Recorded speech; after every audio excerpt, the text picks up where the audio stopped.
Hello दोस्तों, कैसे हैं आप सब। मेरे चैनल हमारे लाइफस्टाइल में आप सबका स्वागत है।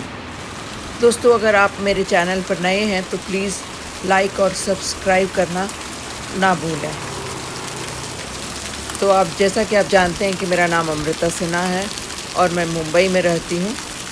यहाँ देखिए पानी का फव्वारा है और अब जंगल के दरख्त भी हैं। इन पानी के फव्वारों और जंगल के दरख्तों को देखकर मुझे अपने प्रिय कवि राजेश जोशी जी की कुछ पंक्तियाँ याद आ रही हैं। तो सुनिए आप भी। नदियों से बातें करना चाहता हूँ इस समय, नदियों से बातें करना चाहता हूँ इस समय, पर टेलीफोन पर यह मुमकिन नहीं। उन दरख्तों का भी मेरे पास कोई नंबर नहीं, उन दरख्तों का भी मेरे पास कोई नंबर नहीं जो अक्सर रास्तों में मिल जाते हैं। परिंदों के पास कोई मोबाइल होगा, इसकी कोई उम्मीद नहीं। जिनसे बतियाने की इच्छा होती है उनके पास तक ही जाना पड़ता है हर बार। यह टेलीफोन फिर किस मर्ज की दवा है, काम आता ही नहीं चदाम भर। और कमबख्त बजने लगता है वक्त बे वक्त, और उस पर तुर्रा यह कि जैसे कि उठाकर कहिए हेलो, सामने से आवाज़ आती है रॉन्ग नंबर। तो ये देखिए, मैं जंगल में लगे इस झूले के मज़े ले रही हूँ। हवा खूब ताज़ी है और चारों तरफ हरियाली है, तो जाहिर है चेहरे पर तो मुस्कान होगी ही। तो बस अब मैं पहुँच गई हूँ घर और पतीले में चाय उबलने लग गई है। चाय चढ़ी हुई है। चाय में उबाल आ जाने के बाद मैं अब इसे कप में डालूँगी। इससे पहले मैं चीनी के डब्बे को भर लेती हूँ।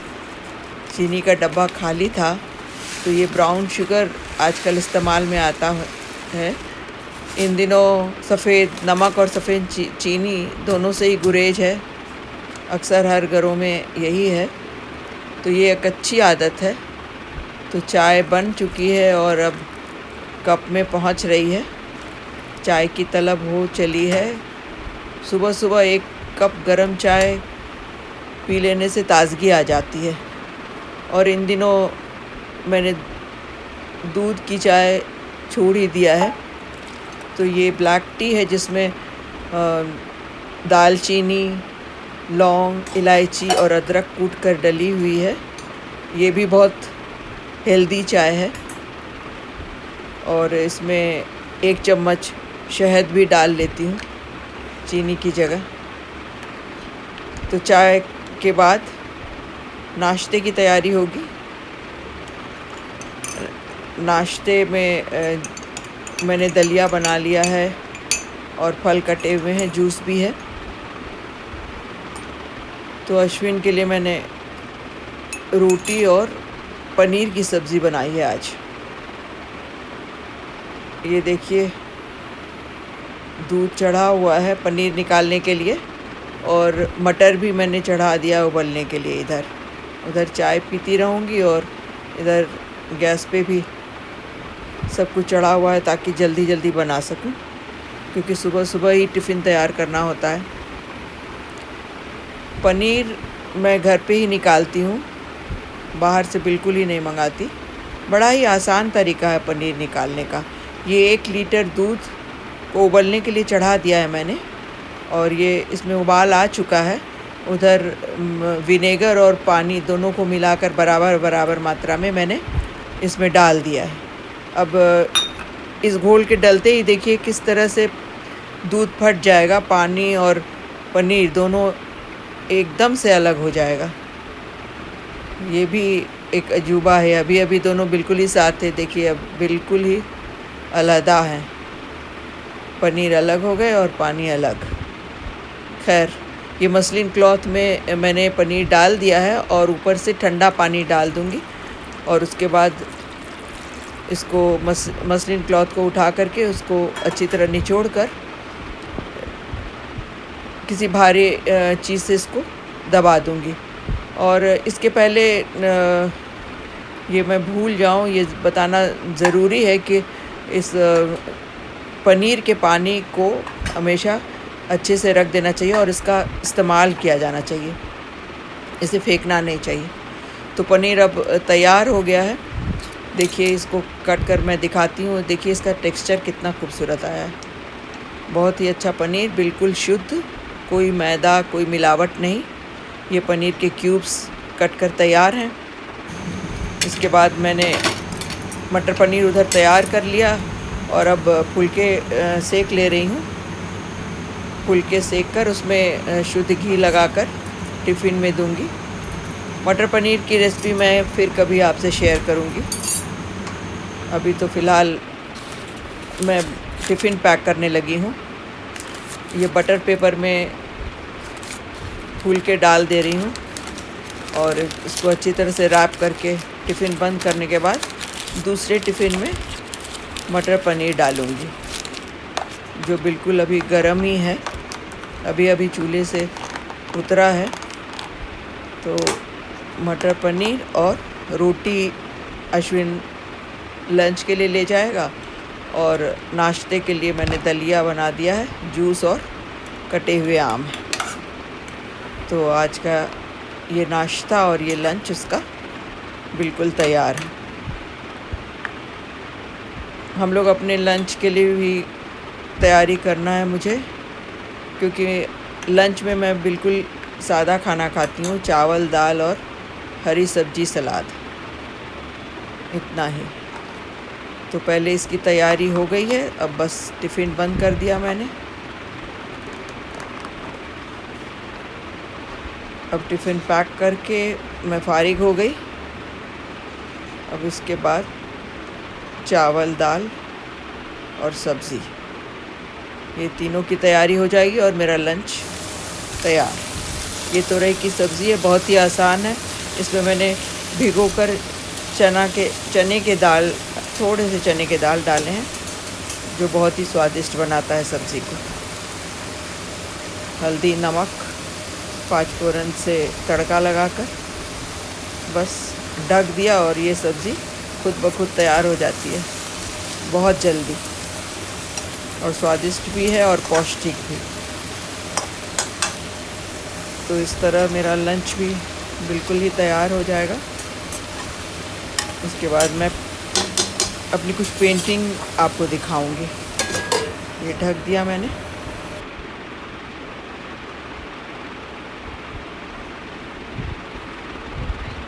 कैसे हैं आप सब? अच्छे होंगे। तो आज मैं आई हूँ अपनी कुछ पेंटिंग्स के साथ। जैसा कि आप देख ही रहे हैं कि पेंटिंग्स मेरे पीछे लगी हुई हैं। ये पेंटिंग्स मैंने की है, गणपति बप्पा की पेंटिंग है और एक बच्चे की पेंटिंग है। एक और पेंटिंग मेरे साथ है, ये मैं आपको दिखाती हूँ। ये और बहुत सारी पेंटिंग्स हैं जो पैक करके मैंने अंदर रखा है। इतना मुंबई में इतनी जगह नहीं होती है कि आप कमरे में एक पूरा कमरा ले लें और अपना सब कुछ सजा दें। तो कोई बात नहीं है, मैंने उनको अच्छी तरह से पैक करके अंदर रखा है। कुछ बाहर थी तो सोचा आपको दिखाऊं।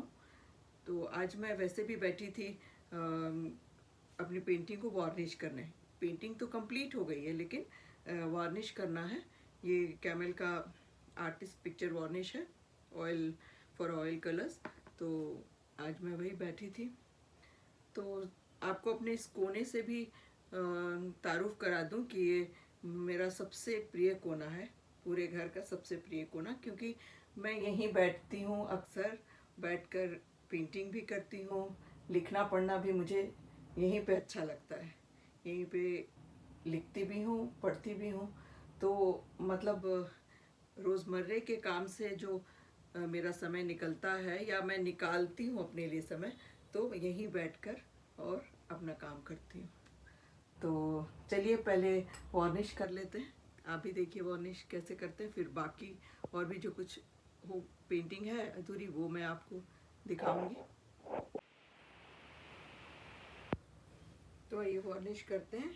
वार्निश के लिए मैंने एक ब्रश लिया है 50 mm का, अरोरा का ब्रश है 50 mm का।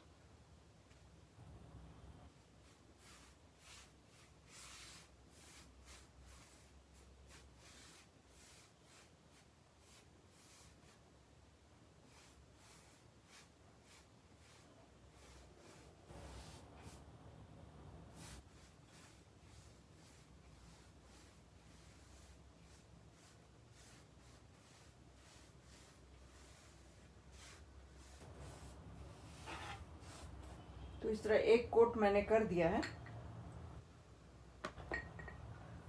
अब देखिए ये जो मैं अभी कर रही हूँ, जो जिसके बारे में मैंने आपको बताया कि गीता के श्लोक पे कर रही हूँ, तो ये अभी अधूरी पेंटिंग है, स्केचिंग ही अभी पूरा नहीं हुआ है, तो इसे अभी कर रही हूँ। और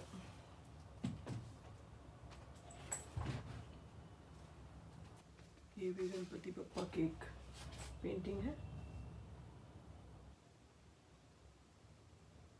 ये भी ऑयल है।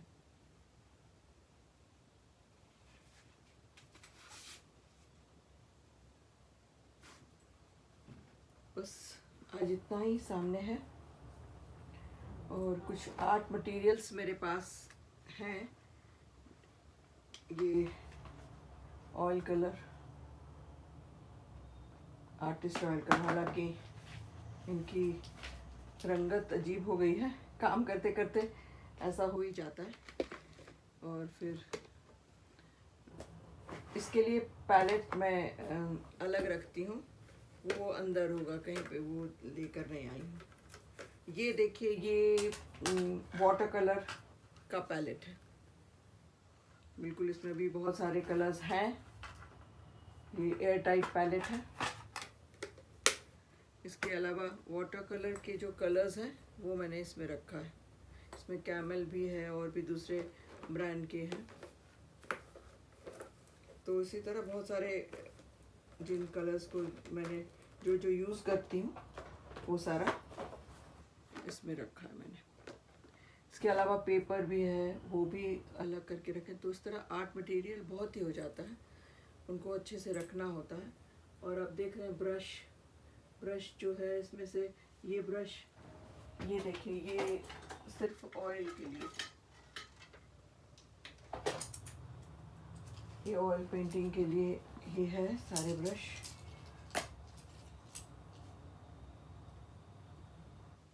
इस तरह, इसी तरह जो दूसरे पेंसिल बॉक्स रखा हुआ है वो सिर्फ वाटर कलर के लिए। तो इसी तरह सेपरेटली रखती हूँ, और फिर जब जैसे इस्तेमाल आता है उसे इस्तेमाल करके फिर साफ़ सुथरा करके अच्छे से रख देती हूँ। तो इसी तरह ये सारी चीज़ें हैं जो बहुत जो सामने थी वो मैंने आपको दिखाया। इसके अलावा नेक्स्ट टाइम मैं आपको अपनी छोटी सी लाइब्रेरी ज़रूर दिखाऊंगी। वहाँ कितनी सारी किताबें हैं। एक किताब तो मेरे सामने है अभी, ये देखिए, गीतांजलि श्री जी की, जो अभी बुकर्स प्राइज़ मिला है, गीतांजलि श्री जी की रेत समाधि, उसका ट्रांसलेशन जो किया हुआ है, टूम्ब ऑफ सैंड। तो ये किताब भी अभी मैंने शुरू नहीं की है, लेकर आई हूँ, तो पढ़ना है। तो इसी तरह बहुत कुछ करना है। तो फिर मिलते हैं आपसे, बाय बाय।